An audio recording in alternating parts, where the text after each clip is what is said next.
அனைவருக்கும் வணக்கம். இது நம்ம YouTube channel trading view Tamil. இதில் டெய்லி மார்க்கெட் எப்படிலாம் ட்ரேட் ஆகிறதுக்கான வாய்ப்புகள் இருக்குது. முக்கியமாக நிஃப்டி 15 இண்டெக்ஸ் டெய்லி பேசிஸில் எப்படிலாம் ட்ராவல் ஆகிறதுக்கான ப்ராபபிலிட்டி இருக்குது.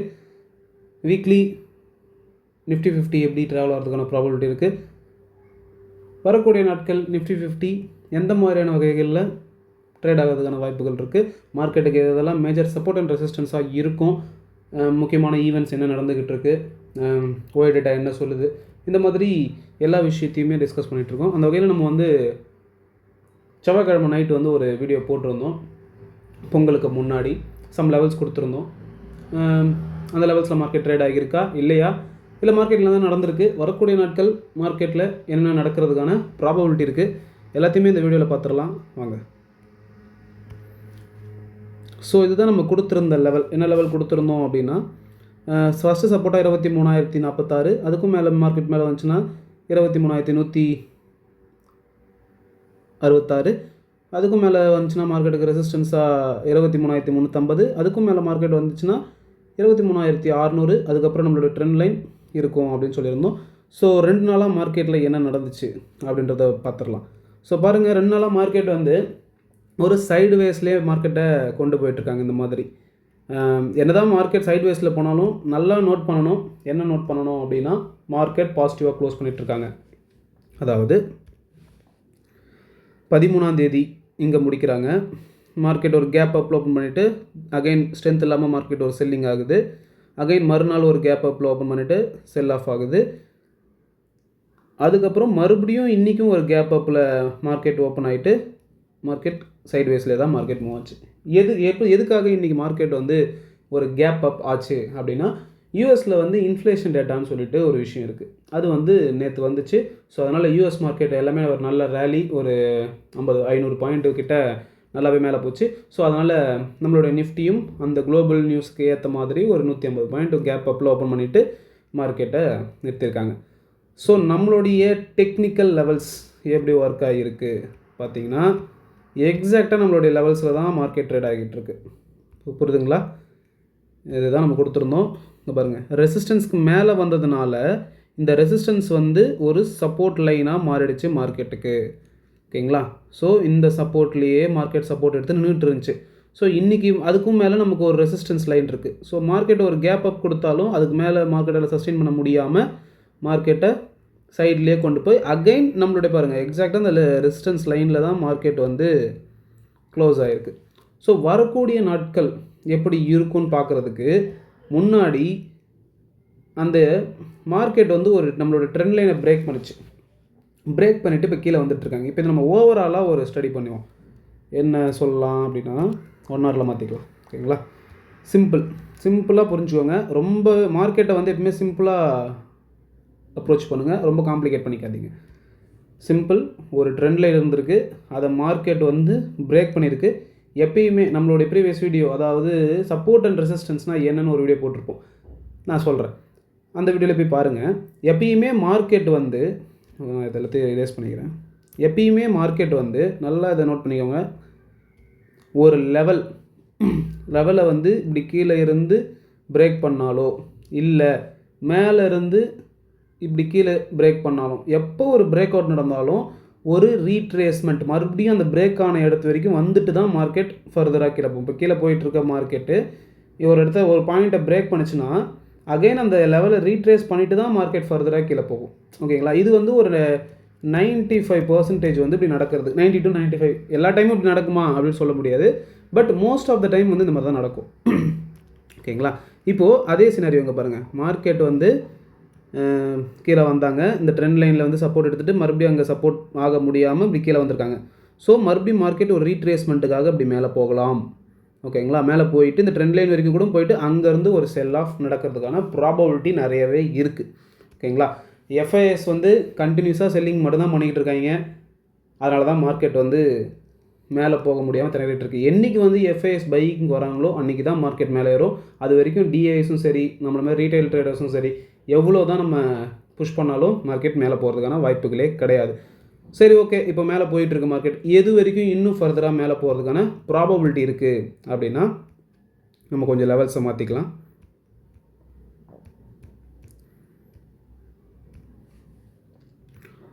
ஸோ ஃபஸ்ட்டு ரெசிஸ்டன்ஸாக வந்து எது மார்க்கெட்டுக்கு இருக்கும் அப்படின்னா இன்றைக்கி வந்த டே ஹை அதுதான் நாளைக்கான ஃபஸ்ட்டு ரெசிஸ்டன்ஸ். அதாவது 23,387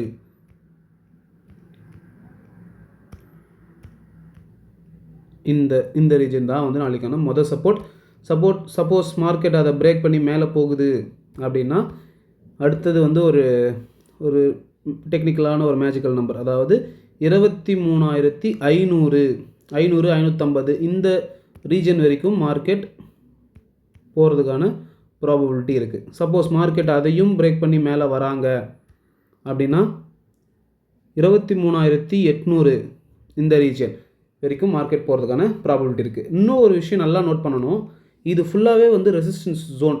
அதாவது ரொம்ப நாளாக மார்க்கெட் அந்த இடத்துல தான் சப்போர்ட் எடுத்துட்டு மார்க்கெட் வந்து பாருங்கள் சப்போர்ட் எடுத்து தான் இதை பிரேக் பண்ணியிருக்கு. ஸோ அப்போ இது வந்து ஒரு ஸ்ட்ராங் ரெசிஸ்டன்ஸ் ஜோன்.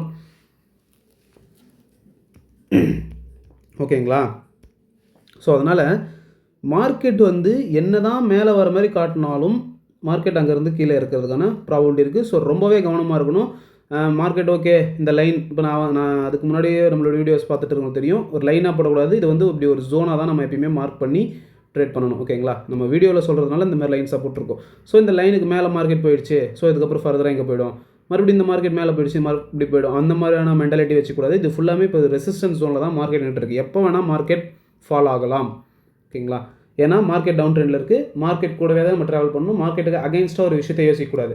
எப்போ வந்து மார்க்கெட்டுக்கு அகைன்ஸ்டாக யோசிக்கலாம் அப்படின்னா மார்க்கெட் எப்போ இந்த 24,000 இந்த லெவலில் நோட் பண்ணி வச்சுக்கோங்க, 24,250 இல்லை 500 இந்த ரேஞ்சுக்கு மேலே மார்க்கெட் ஒரு 1 hour கேண்டில் வந்து க்ளோஸ் அண்ட் கிராஸ் ஆகிடுச்சு அப்படின்னா ஃபர்தராக மார்க்கெட் மேலே போகிறதுக்கான ப்ராபபிலிட்டி இருக்குது. அது வரைக்குமே மார்க்கெட் கீழே போகிற மாதிரி தான் நம்மளுடைய தாட்ஸ் இருக்கணும். ஓகேங்களா?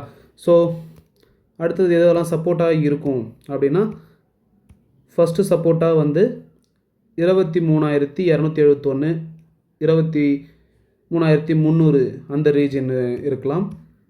அதுக்கும் கீழே மார்க்கெட் வராங்க அப்படின்னா 23,140 இந்த 23,140 வந்து ஒரு ஸ்ட்ராங் சப்போர்ட். இதை மார்க்கெட் பிரேக் பண்ணிடுச்சு அப்படின்னா மார்க்கெட்டுக்கு அடுத்த சப்போர்ட் வந்து 23,900 இந்த ரீஜன் வரைக்கும் மார்க்கெட் வர்றதுக்கான ப்ராபபிலிட்டி இருக்குது. ஓகேங்களா?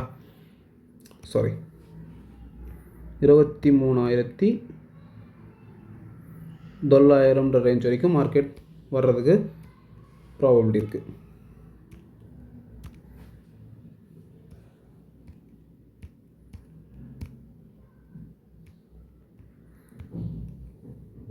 ஓகே. ஸோ இதுதான் நம்மளுடைய லெவல்ஸ். இதை ஒரு ஸ்க்ரீன்ஷாட் எடுத்து வச்சுக்கோங்க, இல்லை ஒரு பேப்பர் நோட் பண்ணி வச்சுக்கோங்க. நாளைக்கு உங்களுடைய ட்ரேடிங் செஷனில் ஏதாவது ஒரு வகையில் யூஸ்ஃபுல்லாக இருந்துச்சுன்னா ரொம்பவே நல்லாயிருக்கும். நான் எப்பயுமே சொல்கிறது தான், மார்க்கெட் ஏறும்போது பொறுமையாக ஏறும்ன்ற வந்து நம்ம வீடியோவில் ரெகுலராக சொல்லிகிட்டு இருக்கோம். அதுக்கான மறுபடியும் ஒரு எக்ஸாம்பிள் வந்து ப்ரூவ் ஆன் ஆகுது. எப்படின்னா சடன் ஃபால் ஆச்சு, எவ்வளோ தூரம் பொறுமையாக மார்க்கெட்டை மேலே ஏற்றிக்கிட்டு இருக்காங்க பார்த்தீங்களா? ஆனால் மறுபடியும் மார்க்கெட்டை இறக்கணும்னு நினச்சாங்கன்னா ஒரே நாளில் இப்படி இறக்கிடுவாங்க. ஓகேங்களா? இதெல்லாம் வந்து எனக்கு எப்படி தெரியும் அப்படின்னா நான் பார்த்துக்கிட்டு இருக்கேன், நான் ஃபாலோ பண்ணுறவங்களே தான் சொன்னாங்க. அது மார்க்கெட்டில் டெய்லியும் நடக்குது. அதை வச்சு தான் நான் சொல்கிறேன். ஓகேங்களா? நீங்கள் எந்த டைம் ஃப்ரேம் எடுத்து பார்த்தீங்கனாலும் மார்க்கெட் இறங்கும் போது சடனாக இறங்கி இருக்கும், ஏறும்போது பொறுமையாக ஏறி இருக்கும். ஸோ நீங்கள் ரியல் மணி வச்சு ட்ரேட் பண்ணுறதுக்கு முன்னாடி ஒரு 3 months பேப்பர் ட்ரேடிங் பண்ணுங்கள். பேப்பர் ட்ரேடிங் பண்ணும்போது தான் நிறைய விஷயங்கள் உங்களுக்கு கற்றுக்க முடியும். ஸோ ப்ராப்பராக 3 to 4 months வந்து பேப்பர் ட்ரேடிங் பண்ணிவிட்டு உங்களுடைய ஃபினான்ஷியல் அட்வைஸரை கன்சல்ட் பண்ணிவிட்டு எப்படி இன்வெஸ்ட்மெண்ட் பண்ணலாம், எப்படி ட்ரேட் பண்ணலாம் அப்படின்ற பிளானை பண்ணிக்கோங்க. ஸோ January 19th வந்து ட்ரம்ப்போடைய பதவியேற்பு இருக்குது. ஸோ அதை பேஸ் பண்ணி மார்க்கெட் ட்ரேட் ஆகிறதுக்கான ப்ராபபிலிட்டி இருக்குது. ஸோ அவர் எப்படிலாம் கமெண்ட்ஸ் கொடுக்க போகிறாரு, அவர் எந்த மாதிரியான டிசிஷன்ஸ் எடுக்க போகிறாருன்றது ரொம்ப இன்ட்ரெஸ்டிங்காக இருக்கும்.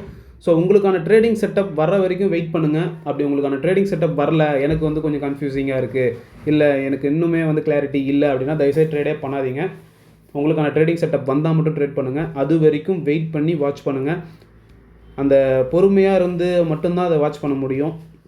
ஏதோ 10,000 இருக்குது 20,000 இருக்குது, ஸோ ட்ரை பண்ணி பார்ப்போமே. இங்கே ட்ரை பண்ணுறதுக்கெலாம் வாய்ப்பே இல்லை. ட்ரைக்குன்னு ஒரு சான்ஸ் எடுக்கிறீங்க அப்படின்னாலே ரிஸ்க் எடுக்கிறீங்கன்னு அர்த்தம். ரிஸ்க் எடுத்தாலே maximum most of the option பையிங்கில் வந்து லாஸ் தான் பண்ணிக்கிட்டு இருக்காங்க. நீங்கள் அந்த டிமெட் அக்கௌண்ட்டில் அந்த F&O ஆப்ஷன் போனாலே வந்து உங்களுக்கு செபியில் அந்த கைட்லைன்ஸ் வந்து உங்களுக்கு வந்துடும். ஓகேங்களா? அதெல்லாம் படித்து பாருங்கள். படிச்சுட்டு அந்த தப்பை பண்ணாதீங்க. இப்போ எவனுமே இதை பற்றி தெரில, ஒருத்தனுக்கு நாலேஜ் இல்லை, அவன் வந்து காசு விட்டுட்டான் அப்படின்னா பரவாயில்ல. படித்தவங்க தான் இந்த அளவுக்கு இதெல்லாம் புரியணுன்னா கொஞ்சமாச்சும் நாலேஜ் இருந்தால் தான் இதெல்லாம் புரியும். ஓகேங்களா? ஸோ அதனால் காசு மட்டுமே மார்க்கெட்டில் ஒர்க் அவுட் ஆகாது அதுன்றதை நல்லா மைண்டில் வச்சுக்கோங்க. ஸோ மார்க்கெட் கூடவே ட்ராவல் பண்ணுங்கள். மார்க்கெட்டுக்கு அகைன்ஸ்டாக ஒரு விஷயத்தை என்றைக்குமே யோசிக்காதீங்க. ஓகேங்களா? ஸோ கேர்ஃபுல்லாக இருங்க. பார்க்கலாம். மார்க்கெட் எனக்கு தெரிஞ்ச மார்க்கெட் இது வரைக்கும் வந்து அதாவது 23,600 ரேஞ்ச் வரைக்கும் வந்துட்டு ரெசிஸ்டன்ஸ் கலெக்ட் பண்ணிவிட்டு கீழே வரலாம் அப்படின்றத நான் எக்ஸ்பெக்ட் பண்ணுறேன். ஸோ பார்க்கலாம். அது எல்லாமே நம்ம வெயிட் பண்ணி தான் பார்க்க முடியும். அதாவது 100% வந்து மார்க்கெட்டை யாராலையுமே சொல்ல முடியாது. அப்படி யாராவது நான் சொல்கிறது தான் நாளைக்கு நடக்கும் அப்படின்னு சொன்னாங்கன்னா தயவுசெய்து அவங்க நம்பாதீங்க. ஸோ மார்க்கெட் எப்படி ட்ராவல் ஆகிறதுக்கான ப்ராபபிலிட்டி இருக்குது. இதுக்கு முன்னாடி ஹிஸ்ட்ரியில் என்ன நடந்துச்சோ அதுதான் ஃப்யூச்சர்லேயும் நடக்கும். ஓகேங்களா? ஸோ இது மாதிரி என்ன பண்ணலாம் அப்படின்றத நம்ம யோசிக்கணும். அந்த மாதிரி யோசிங்க. மார்க்கெட் கூடவே ட்ராவல் பண்ண பாருங்கள். மார்க்கெட்டுக்கு அகைன்ஸ்டாக ஒரு விஷயத்தை என்றைக்குமே யோசிக்காதீங்க. ஓகேங்களா? ஸோ சேஃபாக இருங்க. அவசரப்பட்டு ட்ரேட் பண்ணாதீங்க, ஓவர் ட்ரேட் பண்ணாதீங்க, எமோஷனல் ட்ரேட் பண்ணவே பண்ணாதீங்க. ஏன்னா மார்க்கெட்டுக்கு எமோஷன் கிடையாது. ஸோ நம்ம அந்த எமோஷன்ஸை வச்சுக்கிட்டு ட்ரேட் பண்ணுறதோ இல்லை ஒரு கமிட்மெண்ட்டை வச்சுட்டு ட்ரேட் பண்ணுறதோ அந்த மாதிரியான வேலைகள்லாம் தயவுசெய்து பார்க்காதீங்க. ஸோ ப்ராப்பராக கற்றுக்கிட்டு ட்ரேட் பண்ணுங்கள். இல்லை நிறைய இடத்துல கோர்ஸ்க்கு வந்து என்னால் ஸ்பெண்ட் பண்ண முடியல, என்னால் மணி ஸ்பெண்ட் பண்ண முடியல அப்படின்னா ஆன்லைனில் உங்களுக்கு புரிஞ்சதை தெரிஞ்சதை பார்த்துக்கிட்டு தினைக்கும் அதை ப்ராக்டிஸ் பண்ணுங்கள். ஓகேங்களா? அவங்க இப்போ சொல்லித்தராங்கன்னா அவங்களும் வந்து ஒரு ஸ்டேஜில் வந்து லேர்ன் பண்ணிட்டு தான் அவங்களும் வந்திருப்பாங்க. ஸோ அதனால் எல்லாத்துக்குமே வந்து காசு தேவைப்படும்னு முக்கியம் இல்லை. ஸோ அதனால் உங்களுக்கு நீங்கள் கற்றுக்கணுன்னு இருக்கிற அந்த மென்டாலிட்டி தான் ரொம்பவே முக்கியம். ஓகேங்களா? ஸோ கற்றுக்கு ட்ரேட் பண்ணுங்கள். கண்டிப்பாக 10 நாளில் ஒரு 5லேருந்து 6-7 நாள் வந்து டெக்னிக்கலாக தான் மார்க்கெட் மூவ் ஆகும். ஏதாவது 2-3 நாள் தான் வந்து நியூஸ்க்கு ஏற்ற மாதிரி வயலண்ட்டான மூமெண்ட்டு. திடீர்னு 100 பாயிண்ட் 200 பாயிண்ட் ஏறும், 1000 பாயிண்ட் இறங்கும், 2000 பாயிண்ட் ஏறும். இதெல்லாம் வந்து என்றைக்காவது ஒரு நாள் தான் நடக்கும். But most of the time வந்து சப்போர்ட் அண்ட் ரெசிஸ்டன்ஸில் தான் மார்க்கெட் இந்த மாதிரி ட்ராவல் ஆகும். ஸோ இந்த மாதிரி சப்போர்ட் அண்ட் ரெசிஸ்டன்ஸில் ட்ராவல் ஆகும்போது நம்ம அதை எப்படி வந்து ப்ராஃபிட் பண்ணலான்றதை அதை நீங்கள் டெக்னிக்கலாக மார்க்கெட் அப்ரோச் பண்ணால் மட்டும்தான் உங்களுக்கு புரிய வரும். ஓகேங்களா? ஸோ பார்க்கலாம் மார்க்கெட் எப்படி ட்ராவல் ஆகுது என்ன ஏதுன்றதை பார்க்கலாம். நன்றி, வணக்கம்.